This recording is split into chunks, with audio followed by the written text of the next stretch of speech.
Welcome back, viewers, to another episode of E&C Question Reflection, where you learn truth, knowledge, and understanding. Before we get started, I want to go ahead and remind you that if you have not done so already, to subscribe to this channel, hit that notification bell and select all so you don't miss any material and you are the first one to see lives and premieres. Also, make sure that you like, share, and comment on this video. Also, make sure that you follow us on Facebook, Instagram, and Twitter. Today we're going to be talking about teaching rejection. Teaching rejection to who? Kids. So I've heard a lot of parents who are under the impression that their kids need to have everything. Their kids need to have all of the best, everything. Don't buy your kids a shirt if it isn't Nike or Reebok or some name brand. And don't buy your kids any shoes if they're not the most expensive shoes. LeBron's, Kyrie's, Jordan's, whatever and whatnot.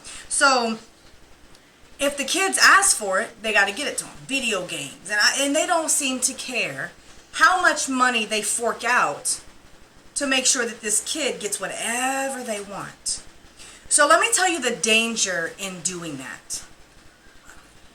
A lot of people is going to call it, you're spoiling your child. Well, let me tell you what also you're doing, besides the fact that you're spoiling your child, is the fact that you're not training your child, or you're not getting your child prepared for rejection. When your child gets a little older, they're going to start getting out of home. So maybe their first place that they go is maybe daycare. So when the daycare person doesn't give them what they want, they're going to throw a fit. And they're going to keep throwing a fit until they get what they want.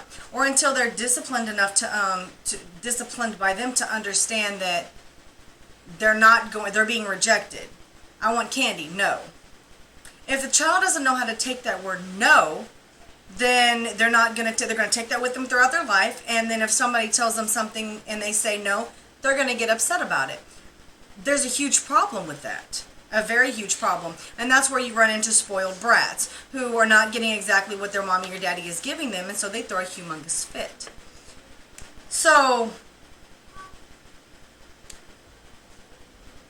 when you get a certain age, you get to a certain point, or you get a certain age, you'll find that kids are going to start needing more things, especially girls. Girls need more stuff. Boys are really simple stuff. It's like clothes, shoes, games, bikes, stuff like that. You know, those are the things that the boys want. Girls are more like, I want this purse, these shoes, these clothes, this hair thing, this hairdo, these nails. They start like naming off all these things that they need. They got to have this gadget. When I was a kid, it was Polly Pocket. The girls got to have this, and they got to have that, and when they're tired of that, they want something new. Don't buy them clothes for any holiday or any birthdays or anything like that, because they're going to have a whole fit. What do I want these clothes for? You're spoiling them. And so not only are you spoiling them and making them hard to deal with, and the fact that you have to fork out all this money, but you're also not preparing them for rejection. So when they get older and they get jobs or something like that, if they're not prepared, if they're being given everything that they want because you feel like they have to have everything that they want, anything my child asks for, they have to have it. And you've done that through their entire life, and they can say, oh, well, my mom and dad make sure I ain't want for nothing. Yeah, well, when they get a job and their job, their employer tells them, no, you can't have that. You're asking for time off? No, you can't have that time off. And they show their butt, or they act out, or they don't know how to take it because they're spoiled, or because they don't know how to accept rejection. Or when the girls start going psycho, when boys break up with them, or when the boys go nuts because the girls aren't giving them whatever they want, and so they're having a whole depression fit. You're not preparing these kids to be rejected. So, and it sounds so petty, but it's so true. Sometimes we stand in their eyes, they have these little puppy eyes, and they're like, please, can I have it? And you're like, so a lot of parents will give in to them. I have come to find that when I tell you no, I'm going to tell you why I'm telling you no. One of my little, she's like my little she's like my little niece is what she is. And she asked me for, it was candy of some sort. It was like Swedish fish, that's what it was. And I told her no. And she was like, oh, well, but my mommy, like, I mean, my mommy says I can have it. No, I said, let me tell you why I don't give kids candy this time of day. I said, because one of the main reasons why parents find it hard to discipline their kids and bounce up and down, because they bounce up, is because they give them too much sugar.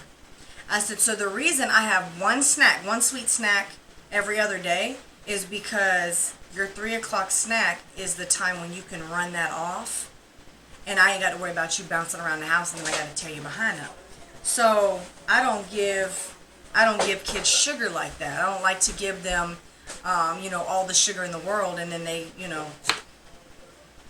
bounce up and bounce up a lot. So I gave her a reason, even though I rejected what she was asking for, which was candy.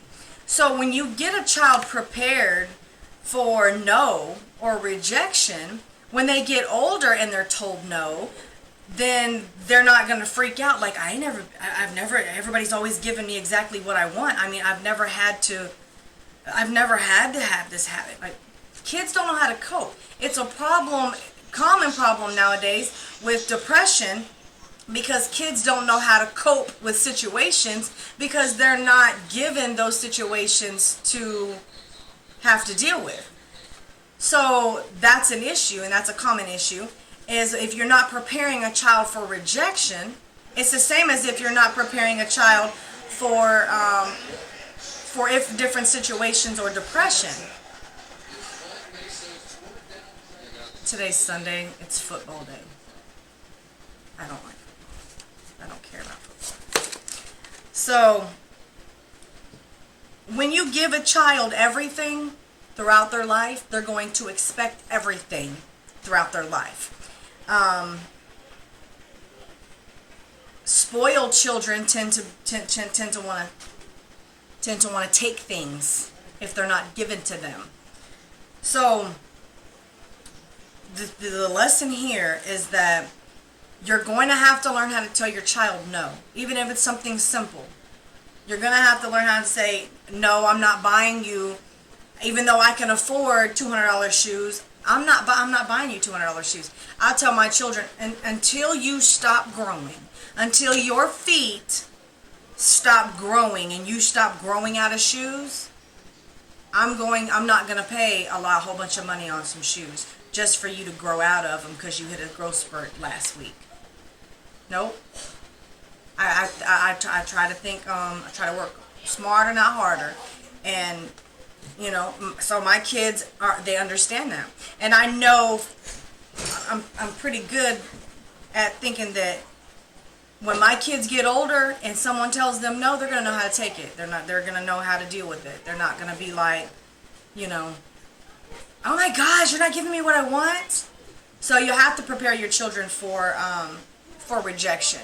And spoiling them is not going to prepare them for rejection. Spoiling them is going to prepare them to think that whatever they want, they're going to get. Whatever they say goes. And if it doesn't happen, then I'm going to act up and I'm going to throw a temper tantrum. And then hopefully I'll get my way.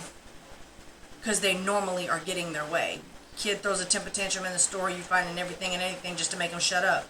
I'll show you how to shut up. I'll show you how to be quiet in the store. But see, I've trained my children like that. But I see all these parents. Lady one time, her child was acting up in the store because she wasn't going to give him some candy. You get to the cash register and it's like these candy, on the side stuff. And so he kept touching it and he's throwing a fit. He wanted some a candy bar thing, there, Payday or something, but he wanted it out of the.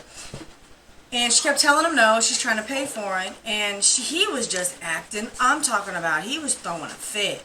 And that's embarrassing. That's just straight up embarrassing. But had she taught her child younger, that while he was younger, that one, what she says goes, and two, no, then when she said no the first time, he'd have been able to take that. He'd been able to accept that. But because he's not used to being told no, or he's used to being able to throw a fit and get his way, that's what he tried. And it didn't necessarily work for her, but I guarantee you it embarrassed his mom a lot. He didn't get the candy bar. You know, he didn't necessarily get the candy bar, but look what it did in the store. You know?